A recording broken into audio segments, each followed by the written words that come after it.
Good day, all. Today I have a stack of Doctor Who DVDs. The reason for this video, well, I'll tell you a little story. Earlier this week, I was reviewing some of the recent Doctor Who DVD releases, including Paradise Towers, which is not one of the more highly regarded stories. And I was talking back and forth with actually this YouTube user right here, and I hope I'm spelling this correctly, Henrietta Medalla 1691. Who's actually been watching, commenting my video. She's a long-term subscriber to my channel.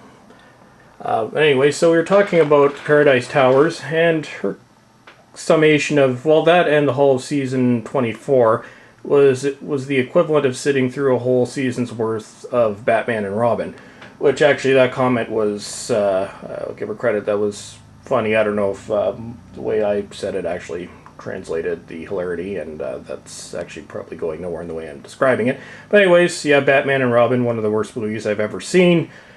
Good way to compare Doctor Who season 24, which is largely regarded as the weakest season of the show. So what I've done here is, over the years, there are some Doctor Who stories that are not exactly highly regarded. What I've done is I've taken 10 DVDs out of the collection, which are the 10 stories that get ripped apart the most. Now, it's not necessarily going to be in the order from best to worst. What I've done is put them chronologically. I'm not going to show them ahead of time, we'll just do them one by one. So, for starters, and some of these have actually been subject of DVD reviews in the past, some haven't because they've been out for a while.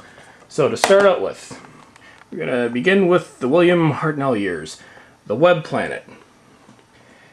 Initially, they were looking for something to replace the Daleks, and this is what they came up with. I remember first seeing the story, must have been about 1991, so about 20 years ago.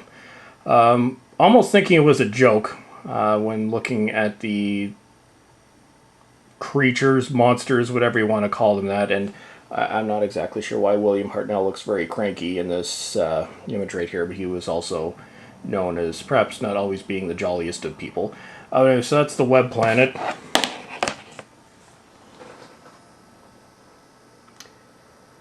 There's the costumes. It actually kind of looks like a kid's pageant. Probably some of the worst costumes you'll see in Doctor Who's history. It's the Web Planet. That one's been out for a while. This came out in 2006. It was actually delayed by several years in Region 1. Back when there was a significant lag, and this one they just kept putting off because I'm pretty sure it wasn't expected to sell much. So that's that one. The next was actually a much more recent release, The Gunfighters. This one gets ripped apart a lot too, but the only thing that I don't like about this story are the ongoing ballads that are sung about the story throughout. But they're just so unbelievably cheesy, it almost wrecks the story. If not for that, this would actually, I'd consider it anyway, to be a relatively strong story. A lot of people would probably disagree with me on that. Now, the second Doctor story is, what's largely considered to be the worst, which was the Underwater Menace. From what I've gathered, actually doesn't exist. It's on the Lost in Time set. Anyway, so that's the second Doctor. The DVDs that are out, including the Dominators, which a lot of people don't like, I actually enjoy that story. So I didn't include that one. But now we're on to the third Doctor. The Time Monster. Now, with this one, it gets slagged a lot. Now, it's not necessarily a terrible story, but it is unbelievably dull. If you're looking for a sleeping pill, I would recommend checking out the Time Monster. The DVD does have some pretty good special features on it, though, which almost makes it worth watching. Well, actually, what is worth watching? Even bad Doctor Who I still find better than most TV shows, and, I'd rather watch this, say, than a lot of the crap that passes for entertainment these days. But that's another video altogether. So now we're on to Tom Baker. Underworld. Sometimes what may seem like a good idea when you're planning a story does not necessarily turn out the way you thought it would in the end. Now, Underworld is a story that blew pretty much its entire budget in the first episode, building a rather complex ship, and unfortunately, most of it takes place in underground caves.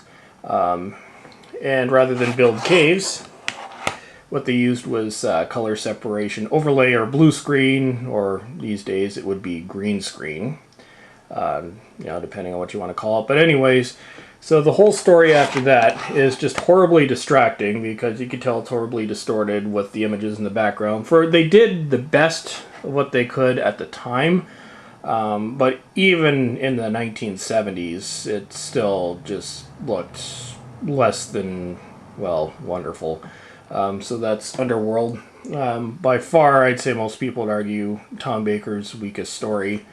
That's that one. Now we're on to Peter Davison. Time Flight. Now, reasons why people hate this, well, it depends on the way you look at it. I think my main problem with this is it's just one story that's unbelievably dull, and some people find it confusing. It's not necessarily confusing, just, you may end up thinking of something else, anything else, while trying to make it through it. So Time Flight, Peter Davison's weakest story. Now, Colin Baker. Now, I said this in other videos before, but Colin Baker actually is my favorite Doctor. It's more been the Big Finish releases more than his actual episodes that swayed me over to it. But in Tom Baker's reign, or sorry, I should say Colin Baker, it was off to a bad start from the beginning. The Twin Dilemma. Now, this story had a lot working against it. I think the biggest problem is it was attached at the end of Peter Davison's final season, and unfortunately it happened to follow the case of Androzani, which is probably one of the best shows in Doctor Who's nearly 50-year run. Also Peter Davison's swan song. Colin Baker, in the initial characterization of the Doctor, there were some issues. Obviously, the rather colorful coat is one of them, which most people, including John Nathan Turner, have since said was probably a mistake. And also the way they were introducing the character. The way the progression of the sixth Doctor was supposed to go is very different than how it ended up on television. Essentially, it was supposed to be that we were going to follow him on a progression over a few years where his Doctor would change, would start out as very brash and, angry and whatnot, and would mellow over time. Mainly because Colin Baker, his initial wish when taking over the role was to beat Tom Baker's record. So at the time, they were under the impression that Colin Baker would be there for a very long time, which unfortunately didn't end up being. We ended up with one episode, one full season, and then a second cut down season. And then he got prematurely cut. On Big Finish, we've been able to see, or we get an idea of how his Doctor would have progressed. And Colin Baker in the audio version with the much toned down version of the Doctor is probably a lot more palatable for the average viewer than what we ended up getting on the TV, or on TV when the season aired. Anyway, so that's the Twin Dilemma. Also, no offense to the actors, but the kids in this are just annoying as hell. There's just nothing against kids, but sometimes really they don't work quite so well, unless it's a kid show. If you look at this, the Twin Dilemma, week show, probably the worst show of the new series was Fear Her, and it seems to be, I don't know, maybe it just has something to do with child actors. Kind of like Star Trek The Next Generation. No one actually liked Wesley Crusher, so somewhat in the... No one really likes boy geniuses. And also, if you look at Doctor Who, probably the least liked companion was Adric, boy genius, played by a kid, although Matthew Waterhouse unfortunately couldn't really act, but that's another video altogether. And I haven't included any of those because I actually do like the stories that he was in between Tom Baker and Peter Davison's run. Anyway, so it's a little bit off track, but anyway, so that's the Twin Dilemma.